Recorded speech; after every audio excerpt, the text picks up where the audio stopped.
Hi friends, welcome to my channel. இன்றைக்கி நம்ம பார்க்க போகிறது ப்ரான் ஃப்ரை. இது சிம்பிளான ரெசிபி தான். இதுக்கு ஜஸ்ட் ஒரு கடாயில் நம்ம தேவையான ப்ரான்ஸை போட்டு ஜிஞ்சர் கார்லிக் பேஸ்ட் போட்டு நல்லா ஃப்ரை பண்ணிக்கோங்க.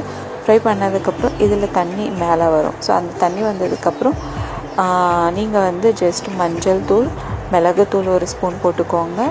கரம் மசாலா ஒரு 1 டேபிள் ஸ்பூன் போட்டு, மட்டன் மசாலா ஒரு 10 டேபிள் ஸ்பூன் போட்டு நல்லா ஃப்ரை பண்ணிக்கோங்க. நல்லா ஃப்ரை பண்ணதுக்கப்புறம் உங்களுக்கு அந்த ஸ்மெல் உங்களுக்கு நல்லா வரும். ஸோ அந்த ஸ்மெல் வந்ததுக்கப்புறம் நீங்கள் லைட்டாக எண்ணெயை தண்ணி போட்டு நீங்கள் கொஞ்சம் வந்ததுக்கப்புறம் ஒரு 3 மினிட்ஸ் நல்லா கொதிக்கட்டும். அது கொதிக்கப்புறம் உங்களுக்கு அந்த தண்ணியெல்லாம் வடைஞ்சதுக்கப்புறம் உங்களுக்கு கொஞ்சம் திக்னஸ் கிடைக்கும். அந்த திக்னஸ்க்கு அப்புறம் நீங்கள் ஆயில் மேலே ஆட் பண்ணி நீங்கள் சர்வ் பண்ணிங்கன்னா சூப்பரான உங்களுக்கு சமையல் செம்மையாக இருக்கும்.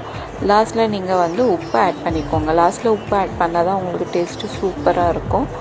ட்ரை பண்ணிவிட்டு மறக்காமல் எனக்கு கமெண்ட்ஸில் சொல்லுங்கள்.